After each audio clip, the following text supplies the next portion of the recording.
are close now to a key primetime moment for the committee investigating the January 6th attack, hoping to prove to you and everybody you know that former President Trump was at the center of a conspiracy linked to that attack, saying they're going to show you stuff you haven't seen before. We've got the 5 things you should watch for. The backstory from a reporter at the Capitol that day as the insurrection happened, and my conversation with the widow of a police officer who died by suicide in the days after the 6th, who will be in that hearing room tonight. Then, where is the Uvalde police chief who was in charge of that now highly criticized response to the massacre at a school there? Does he still have a job? Why the district's top official won't answer that question. And within the last few hours, a Michigan police officer charged with second-degree murder in the death of Patrick Lyoya, shot and killed during a traffic stop in April. We're going to take you to Grand Rapids live. Plus, more help is on the way for families still struggling to find formula. Just about an hour ago, a plane landing in Washington with hundreds of thousands of bottles worth. So when can you buy it? And the PGA Tour taking a swing at 17 pro golfers, including Phil Mickelson, Dustin Johnson. We're going to tell you why they're now suspended and what the Saudis have to do with it a little bit later on in the show. Hey, I'm Hallie, and we're coming on the air with your viewer's guide to the biggest thing on TV tonight, right? Live, wall-to-wall, the first look at what evidence the January 6th Select Committee has in their push to show Americans what happened leading up to and during the insurrection, and former President Donald Trump's ties to it all. So they are promising brand new images and audio. One member saying it'll change history. So here are the 5 things to be watching for as this hearing unfolds. Number 1, will they and how will they connect the dots, in their view, to start making the case that the violence that day was part of a coordinated effort to overthrow the legitimate results of the election and connect that conspiracy to former President Trump? Number 2, what new material are they going to roll out? ABC News says what you're about to see is going to be part of it, showing the early moments of the riot, including a meeting between the leaders of the Proud Boys and the Oath Keepers in a parking garage nearby. That video, part of a documentary overseen by a guy named Nick Quested. And that brings us to number 3, the witnesses we're going to hear from tonight. Quested is one of them. Another, U.S. Capitol Police Officer Carolyn Edwards, who suffered a traumatic brain injury after getting hurt that day. Number 4, look for the pushback from some far-right groups, some GOP leaders attacking the committees, calling them partisan and illegitimate. Keep in mind the committee was legitimately formed by the House of Representatives. And then here's the biggie, number 5, who is going to watch? How much resonance will this have? Will it change any minds? And who's going to be in the room? We know 3 of the officers who defended the Capitol will be in the audience, along with 3 wives and partners of some of the officers who died in the aftermath of the attack. I talked today with one of them, Aaron Smith, her husband, Jeffrey Smith, dying by suicide 9 days after the insurrection. Coming up, I'm going to tell you what she told me about why she felt it was so important to be there.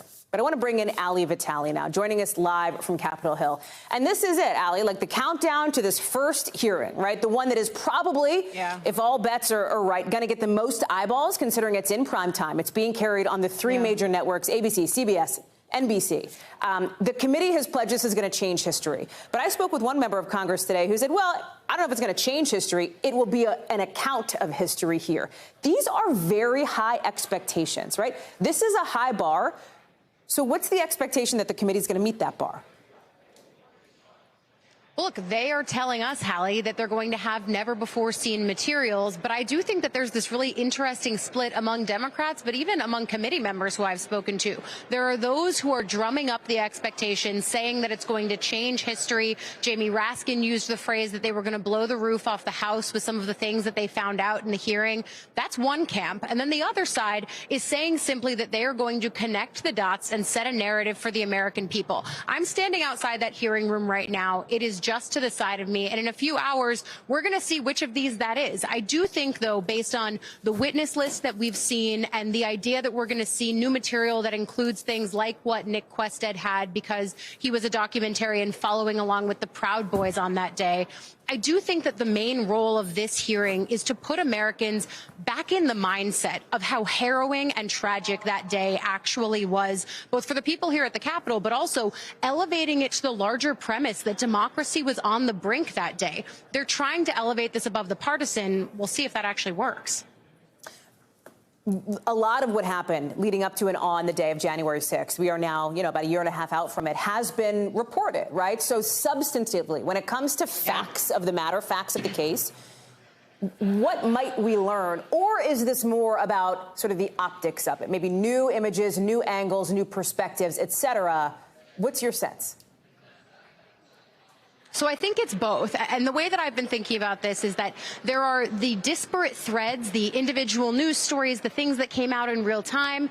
And what the committee's goal is now is to compile all of those things together, to take those threads and form a bundle with them, almost as if you were reading individual news stories and then you read the book. I think the committee is trying to write the book right now for the American public. They're also going to issue a report. But really, this is the visual way that they will transcend to the American public the findings that they've been working on. I also think it may be a little bit of less learning new information and more hearing new people say it. I'm struck, for example, by the fact that they've had testimony from people close to the vice president, Ivanka and Jared, Stephen Miller. These people have all cooperated with the committee. Hearing it from them could change some minds. At least that's what the committee hopes.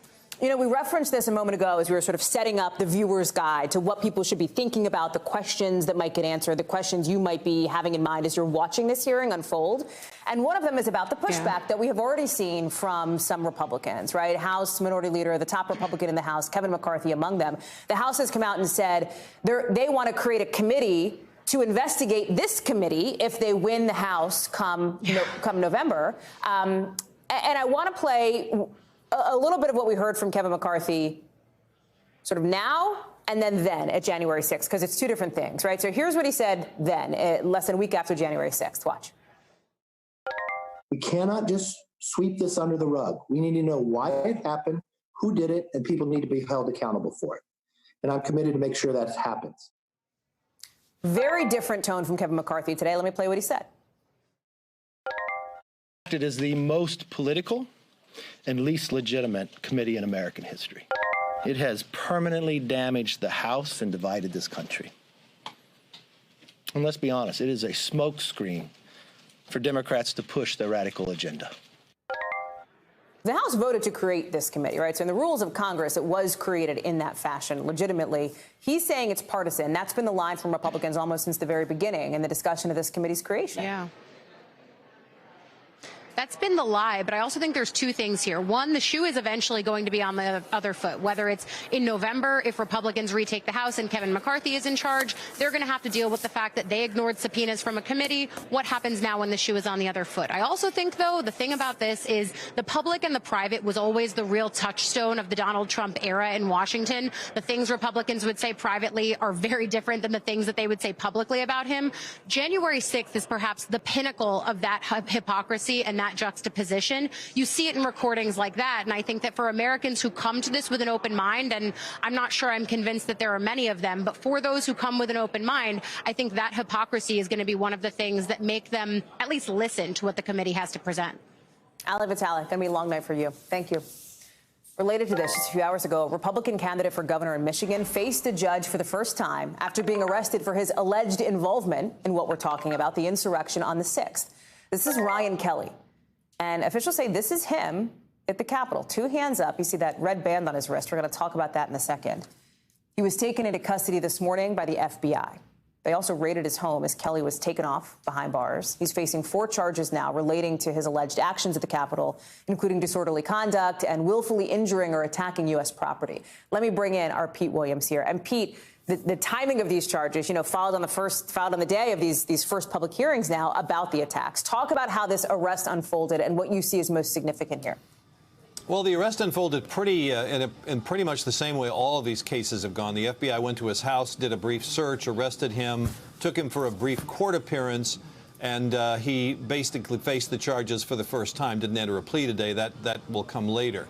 But the FBI says in court documents that they began investigating whether he was at the Capitol on January 16th, 10 days after the riot, after getting a tip from someone in Michigan who said they thought they recognized him. So then the chore for the FBI was, in that case, as it's been in the more than 800 other cases, is to figure out, was he actually there? So they looked at video and still pictures from the day of the riot. Not the pictures you're looking at now, but the pictures of him from the day of the riot. For example, you showed that picture a moment ago of him with his arm raised up and the red wristband on his watch and the hat on backwards and the black jacket. Those are the things that the FBI looked for to see whether they could see him at other points in the Capitol. There's that red wristband on his wrist. And they say that he wore that same outfit at several other political rallies so that they could compare those to these. They also talked to witnesses who looked at the photographs and said, yes, that's him. They looked at other records and finally decided that he would be charged with 4 misdemeanor counts. Now, he never actually entered the Capitol. He's not accused of doing anything violent or attacking police officers. But all those people you're looking at now, in the Justice Department's view, were violating the law because they were going beyond the area where they were allowed to go. All that area was closed off while the Congress was in the process of counting the electoral votes. So every single one of those people, now those people there will face, many of them have faced charges of attacking police, but every single person that was on the west front of the Capitol that day, and they say Kelly was there, he was climbing up on structures, urging people to go in, they all face potentially misdemeanor counts. Most of the 800 or so charges, in fact, are misdemeanor counts. Pete Williams, thank you very much. Not too long ago, also today, a D.C. chiropractor with an office right by the Capitol. You can actually see the Capitol from his office. Made his first court appearance for his role in the January 6th insurrection, allegedly. We're talking about David Walls Kaufman, indicted on charges for entering the Capitol or being near the Capitol. He's getting sued, also civilly, by a woman named Erin Smith. She is the wife of Jeffrey Smith, a D.C. Metro officer whose baton Walls Kaufman was seen grabbing on video. Officer Smith died by suicide just 9 days after the insurrection. And his family says it was because of the trauma he experienced that day. His death, by the way, has been formally ruled a line of duty death because of what happened on the day of the insurrection. Erin, his wife, will be in the room tonight for those hearings. And earlier today, she told me she hopes Jeff, as she put it, will be remembered as somebody who worked to save democracy on that awful day. What do you want Americans to get out of tonight? I hope that those that are still skeptical believe what really happened. We all saw it take place live. We know what happened, and the truth will come out. I wanted you to tell us a bit more about Jeff because you've talked about him before, and he seemed like a funny guy, lighthearted. I think you've described him as a jokester before. Tell me how you're thinking about him and remembering him today. He was a great husband, a great police officer, a great son, uncle, friend. He was just an overall good person. Dog father. He also loved his dog and cars, but he was just a fun person to be around, and he really just enjoyed life. And January 6th changed him. It did. Yeah. And he was never obviously the same. Has the committee reached out to you at all about speaking publicly as a witness in any of the hearings coming up? They have not. Would you do that if they asked? Yes. Would you encourage her to do that? And I do need to say there's been a lot of moving pieces in the last 48 hours. There is discussion of Erin testifying if, as, and when they ask. I see. She is. Let me just clarify, David. Discussion from the committee about Erin speaking. Correct. Okay. She is tonight. She is meeting with the staff director of the committee, who's going to bring her into the hearing room, and the committee will decide if they need her testimony. Tell me why and what you want people to hear, given if you do have the opportunity to speak to, you know, a huge portion of the country in one of these high-profile hearings. I think they need to know what an officer went through that's no longer here with us. They've heard from ones that are still here, and the ones that aren't have a story as well. Yeah. I can tell that this is emotional for you. This is a tough day. I mean, it's been a tough year and a half, I know, but can you tell me what today's been like for you and what you're sort of bracing for as you walk into that room tonight? It's been quite stressful, but it's part of the process. It's seeing things through, and it's just another step in the right direction. Do you think about accountability? I do. In what sense? At the end of the day, things don't happen without somebody being responsible. What do you hope Jeff's legacy will be? That he saved democracy on January 6th, and that he was a part of a group of men and women that went in there not knowing what they were going to face, and they did their job, and they came out on the other side. What you're about to experience in 4 hours from now when you walk into that room at the Capitol complex, the place where your husband changed forever. Can you give us some insight into where you are at this moment in your journey and what you want people to know? Right now, we're still working on all the pieces. The end goal is to make sure that no one else has to go through the same things that I've had to go through to get to this point. And at the end, I hope that Jeff's name is inscribed on the law enforcement memorial wall right here in D.C. My thanks to Aaron for speaking with us, her attorney David Weber, you saw in that interview, too. If you or somebody that you know needs help, you can call the number on your screen. You see it right here, 1-800-273-TALK, 1-800-273-8255. Again, there is help out there if you are having a tough time. We've got some breaking news out of Western Maryland to get to tonight. A law enforcement official telling NBC News 3 people are dead, 4 others hurt in a shooting that happened at a manufacturing facility. Police responded to this active shooting about 3:30 this afternoon in a town called Smithburg, Maryland. It's about 75 miles west of Baltimore near Camp David. You see it on your screen right here. This official says a Maryland state trooper got hurt, something minor, apparently, a minor injury, we're told, in a confrontation with the suspect. The suspect was captured, is still alive. We're going to keep an eye on this. We're going to watch for any developments as the story unfolds and bring them to you as we get them. We're also going to take it to Uvalde now in Texas, where the school superintendent there updated families a little more than 2 weeks after 21 people were massacred at Robb Elementary, 19 children, 2 hero teachers. But when he met with reporters, this superintendent wouldn't say if the police chief was still on the job. Watch.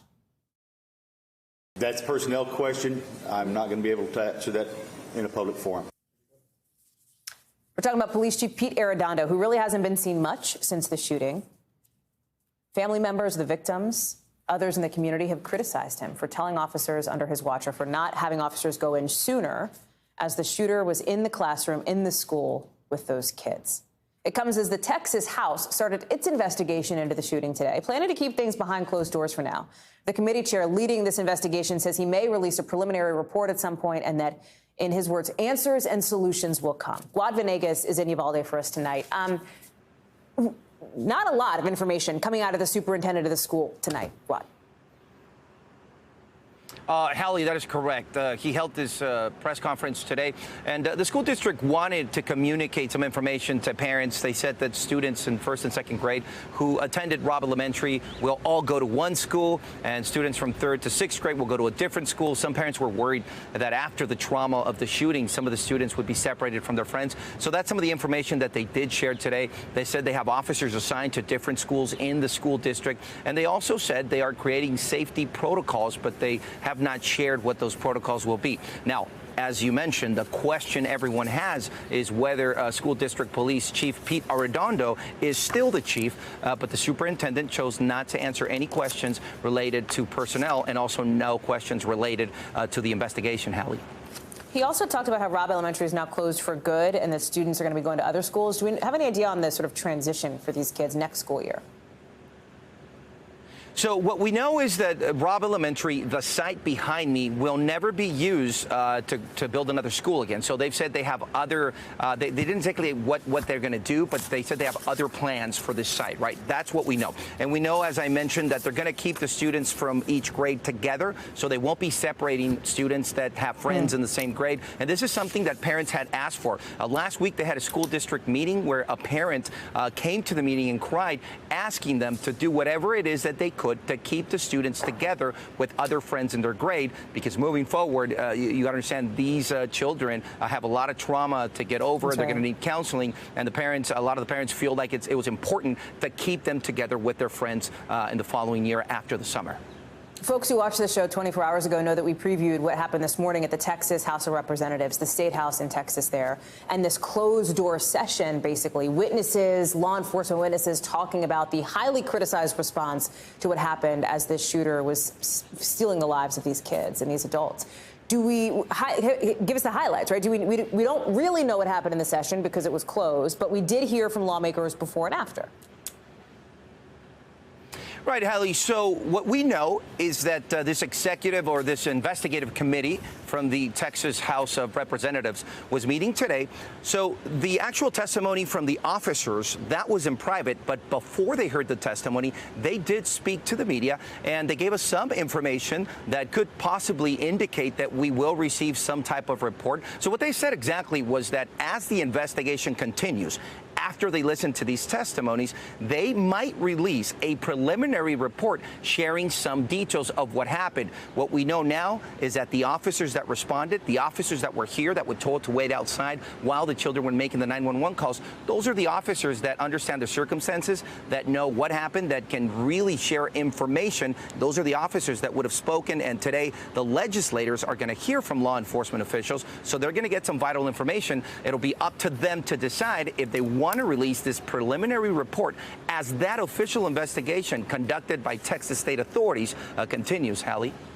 Guad Venegas live for us in Uvalde. Guad, thanks for being there.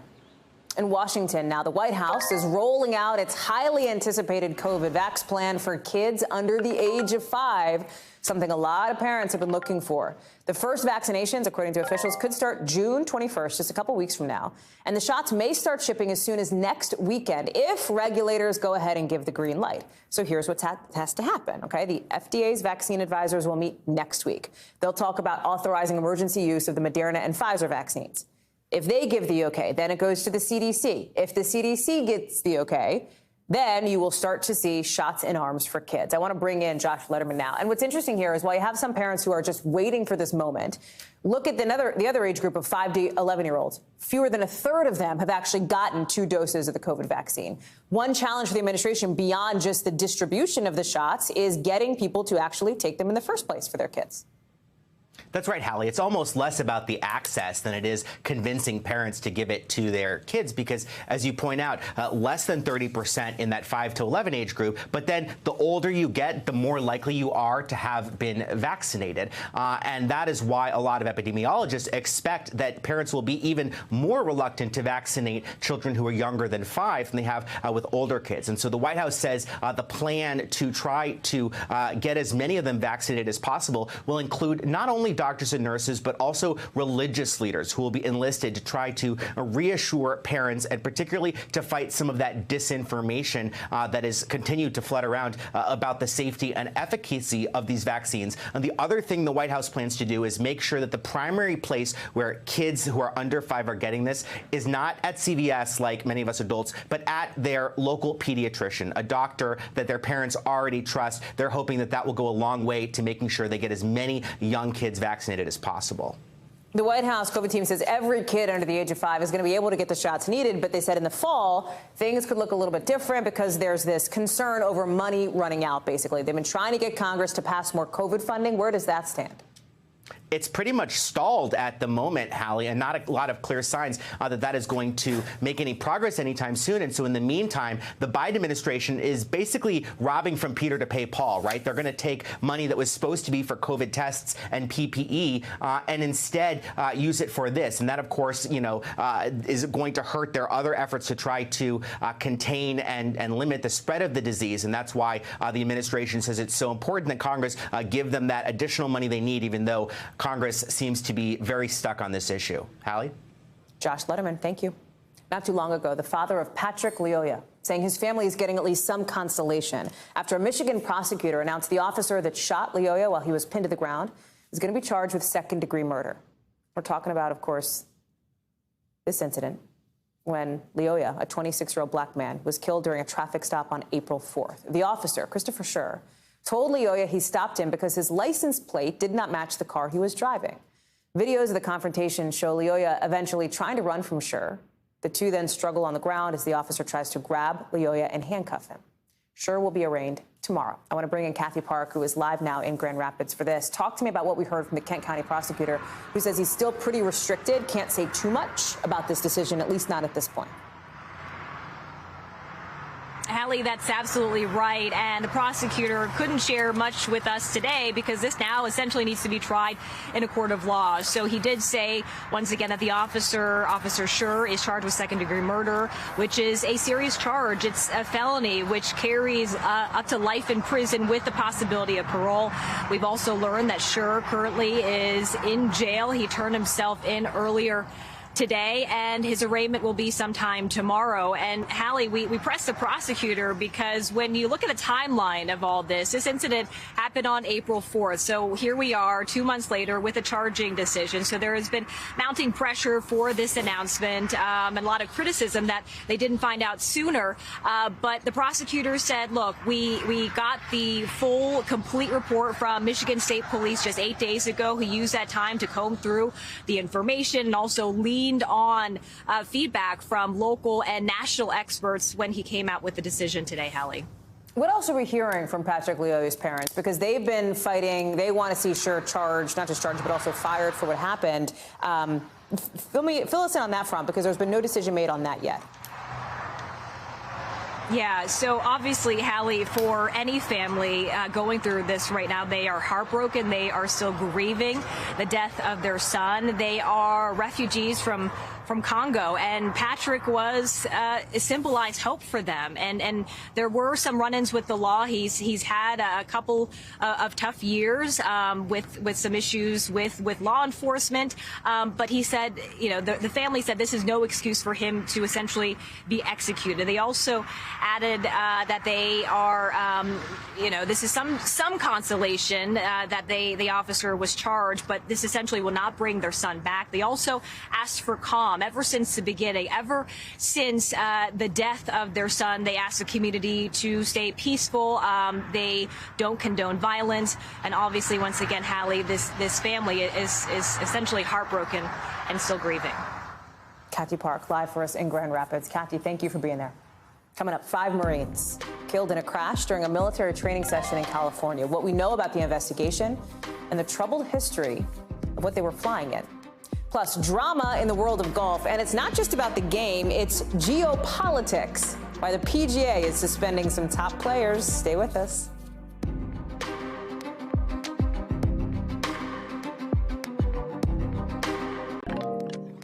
Drama in the golf world today. How about that? Because the PGA Tour just suspended some of the biggest players in the game. Phil Mickelson, Dustin Johnson. They are both now under suspension. Why? Because they're playing in the LIV Golf Series, a rival to the PGA Tour that's backed by Saudi Arabia. So the PGA went out today, sent a letter saying that any player, right, current or future player who's involved in the Saudi Tour is going to be banned for PGA events, which is most of the tournaments that are played. And listen, this was coming. The PGA said they were going to do it. The other Saudi series teed off today, and the Saudis are putting a lot of money on the table to try to bring in some of the game's biggest stars. Mickelson reportedly got $200 million just to participate, right? That's like the participation money. Johnson, who used to be a number one, reportedly got $150 million. So, like, why is Saudi Arabia suddenly so into big-time professional golf?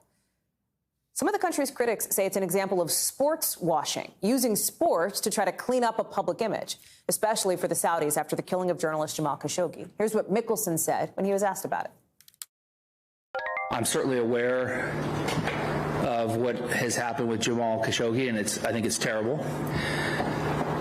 I've also seen the good that the game of golf has done throughout history, and I believe that LIV Golf is going to do a lot of good for the game as well.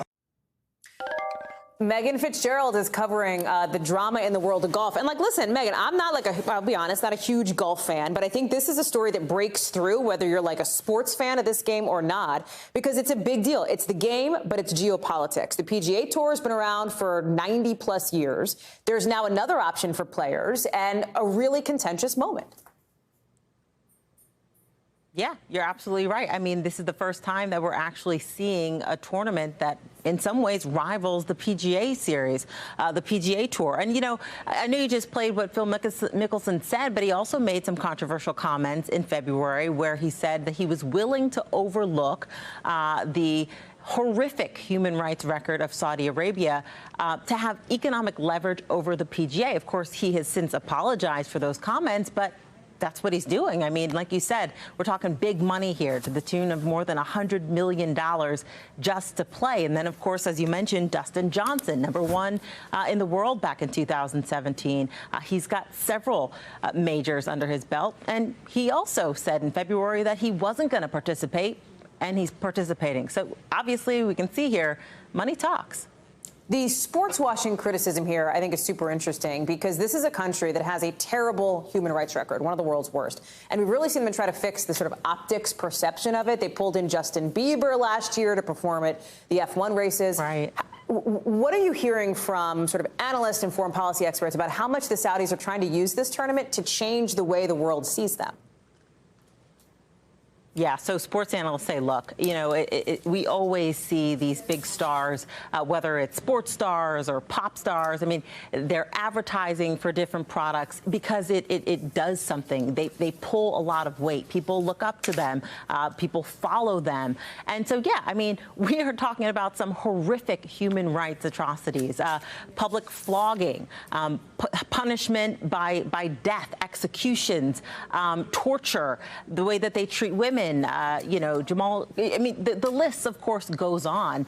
But this does, in some ways, for some people, change the image of Saudi Arabia because they're looking at the big stars that they admire, that they look up to, sports analysts say. And it has the potential to change minds, Hallie. Megan Fitzgerald on top of this story for us. Megan, thank you for those developments. Appreciate it. Let's get you over to the 5 things our team thinks you should know about tonight. #1, military officials say all 5 Marines on board an Osprey aircraft that crashed on Wednesday have died. This crash happened during a training mission in Southern California. Back in March, another one of these aircraft crashed, also in military exercises, but with NATO allies in Norway. 4 Marines were killed then. #2, today the Justice Department is opening up a civil rights investigation into the Louisiana State Police. Why? Over a series of videos showing officers brutally beating black drivers. One of those videos showed troopers punching and stunning a man named Ronald Green, who later died. State police initially told his family that he died after his car hit a tree. #3, looks like the latest thing to have supply chain problems might be tampons. They're harder to find, reportedly recently. And a spokesperson for P&G, the company behind Tampax, told Time magazine that Amy Schumer is part of the reason why. The comedian appeared in one of the company's ads back in 2020. Apparently, sales have just exploded since then. #4, fans waiting for a Halsey concert in Maryland last night got soaked. Look at this. That is just floodwater. That is straight up rain rushing down the stairs. People were like in ankle-deep water in the pit, taking pictures of that instead of the stage. The concert ended up being canceled. Halsey said she was heartbroken and that the show will be rescheduled somewhere else. #5, new court documents show Brad Pitt's legal team is accusing Angelina Jolie of intentionally harming Pitt and Chateau Miraval, the winery he holds shares in.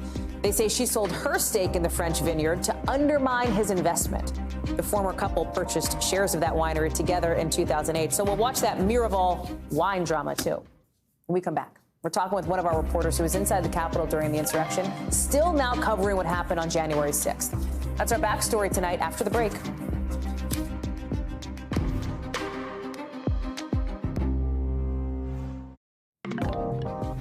So tonight's backstory now, a behind-the-scenes look at how a story comes together and how it fits into our bigger picture. And for tonight, we're looking on January 6th, the day itself, ahead of that primetime hearing tonight, turning to a reporter who was there as the insurrection unfolded and what it's been like to report on all of this since then.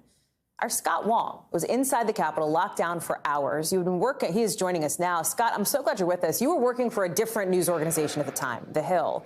And you ended up kind of becoming the eyes and ears of what was happening inside. You were tweeting updates. You phoned in for a live interview on C-SPAN. What was going through your mind when you figured out just how intense what was happening at the Capitol? Thank you for having me, Hallie. Of course. I was just absolutely shocked, as many of us were in the Capitol that day, that the Capitol complex had been breached. In fact, I've told this story many times. I spoke to my wife early that morning before I left for the Capitol. She begged me not to go to work that day, and I said, you know, don't worry, the Capitol really is the safest building in America, just because we know the type of security that is surrounding the building and the difficulty it is to even get into the building. And so we were shocked. You know, my goal that day, as I learned more and more information, was to try to get information out to the public. I was talking to colleagues. I was talking to staffers over text message. You know, I was seeing what I was seeing, and so I wanted to report that and share that information, especially not just for people out in the public, but for people who followed me on Twitter and were reading my updates within the Capitol complex itself, who were hunkered down, maybe weren't able to get information. So I wanted to share as much as I could based on what I was seeing to some of those people who work here in the Capitol complex every single day. Has that experience at all, Scott, changed how you do reporting now on issues either related to this, related to the Capitol, et cetera? Like, do you feel yourself doing anything different or not so much since that day?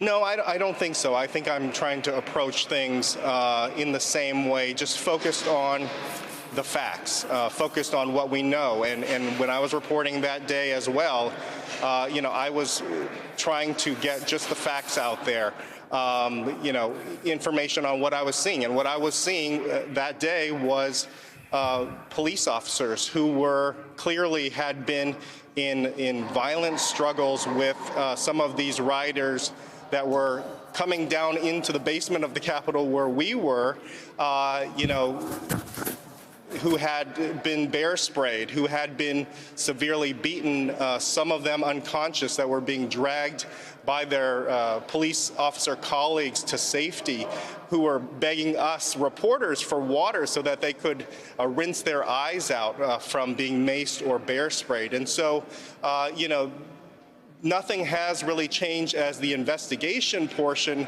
of January 6th has moved forward. We certainly are learning a lot more facts.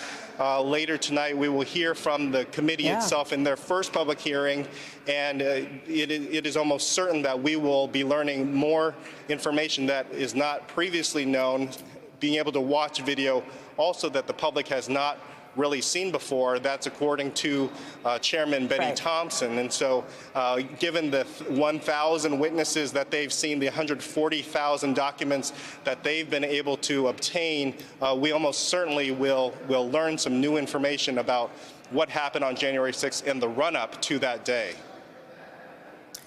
You know, Scott, one of the things that we try to do on the show is be as open as we can about issues related to mental health and just the idea that, like, people go to therapy and that's okay, and, like, it's okay not to be okay. And so I don't know how personal you are willing to get for this, and I know you're willing to get a little bit personal, but I just wonder, like, one of the things that I've heard from people, and I obviously interviewed Aaron Smith, as you saw, you know, reliving the trauma of what happened that day is going to be happening again tonight because these videos are coming out, videos that apparently people haven't seen before.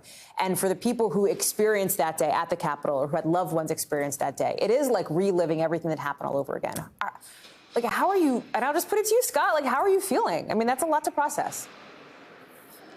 It is, and unfortunately in our jobs, Hallie, as you've experienced this yourself, unfortunately a lot of these news events are tragic events. I mean, one of my first reporting tasks coming to Washington, D.C. more than a decade ago was reporting on the Gabby Giffords mass shooting. And in fact, that same day I was on a plane to Tucson, Arizona, standing at in the Safeway parking lot looking at the crime scene.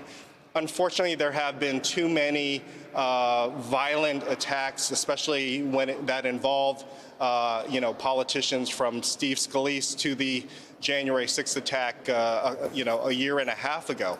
On a personal level, you know, I still work in the same basement windowless room with a bunch of reporters that I hunkered down with that day, including my colleague at the time from the Hill, Mike Lillis, who we sort of were strategizing, you know, how do we stay safe while at the same time be able to get reports out to the public. And so just very quickly, I would just say that, you know, we continue to talk about that day and what that day has meant for us. And that really has been therapeutic in a lot of ways, just being able to share our shared experiences with each other. Scott Long, I'm really glad you joined us. I'm really glad that you were able to bring us the backstory tonight from your experience on that day. Thank you so much. And I know we'll talk to you more tonight. Appreciate it. Coming up. More baby formula is showing up in the U.S. today. We'll talk about how fast it can get to store shelves when we come back.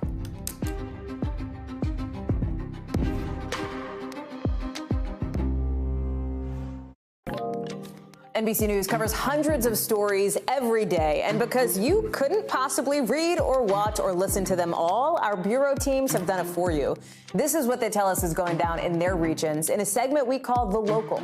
From our Western Bureau, officials say one of 3 inmates who escaped from a Missouri jail last week by cutting a hole in the ceiling have been captured. They were caught in Wyoming, something like 900 miles away. The man was taken into custody after being spotted near a truck stop with a woman. Officials still don't know where the other 2 inmates are. From our Northeast Bureau, an awful story with emergency dispatchers saying 2 people were rescued from a tank full of chocolate at a Mars chocolate plant in Pennsylvania. Crews got a call this afternoon about workers who got trapped in that tank and could not get out on their own. They were taken to a hospital. No word right now on their condition. Also from our Northeast Bureau, police in a town in New Hampshire are telling people to stop leaving food in their cars after a bear helped himself to some leftover Mickey D's after an open window. That's it. Chilling on some, what is that, fries? Maybe a burger in that bag on the hood of the car. Don't leave your windows open and the McDonald's inside, I guess. Just the last hour, the U.S. has gotten a second shipment of imported baby formula today. Our crews were there watching as 70 cases of Kendall infant formula arrived at Dulles Airport, actually not too far from where we are in Virginia. Just a few hours earlier in Dallas, another Operation Fly formula flight arrived from Germany with more than 63,000 Nestle cans. All of this put into motion by the White House to deal with this crisis, this formula shortage that the U.S. has been dealing with for months.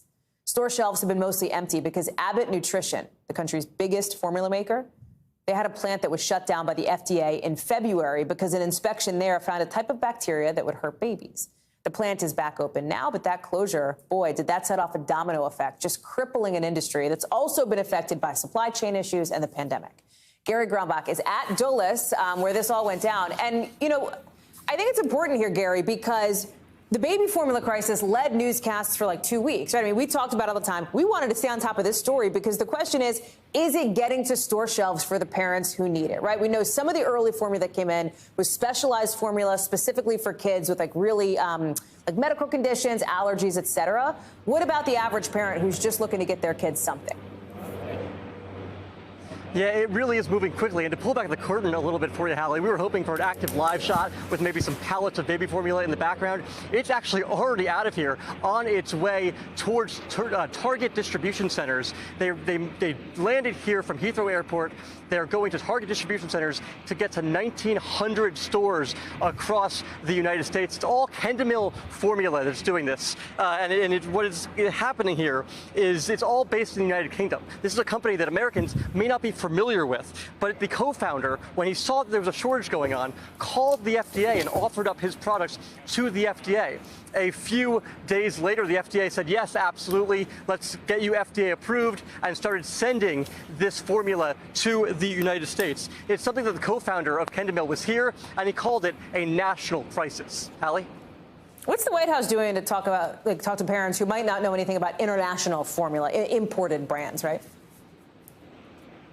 Yeah, that's right. So this is a new formula to a lot of people here in this country. Kendall is something that's very popular. The CEO of the company was here. He said it was something that the Queen is very familiar with and the royal family is very familiar with, but perhaps not the princes here in this country. But the pediatrician that also spoke today told us it's a very safe product. It may have a different taste, it may have a different label, but that parents, moms should not feel any different about serving their kids this formula.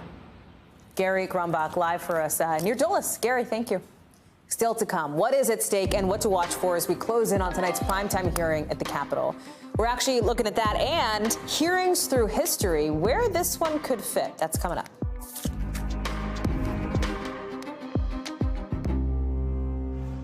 For more on these skyrocketing prices and what it's going to take to bring them back down, I want to bring in Patrick Lyoya, head of petroleum analysis at Gas Buddy. Patrick, I want to pick up where Tom left off there. So $5 a gallon. Some analysts think that this could be where people essentially stop driving as much as they are right now. Do you think that's the case?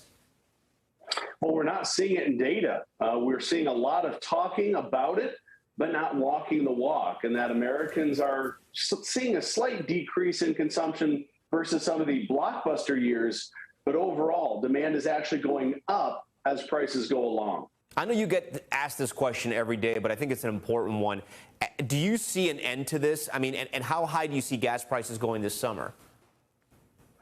I don't see an end to it yet. I'm a little worried about what the next couple of months could look like. Keep in mind, we are getting closer to the peak of hurricane season. That will come starting in August. And if we see any major storm or a refinery kink between now and then, we could see the national average getting close to or exceeding the $6 a gallon mark. And so, as you said, the data doesn't show people slowing down. Do you think there's a price point where you think they would start slowing down? And I mean, less driving? Well, I continue to be surprised that Americans are still taking to the roads, but that could be suggestive of a strong economy, wages rising, and low unemployment, a jobs market that's giving Americans confidence to hit the road.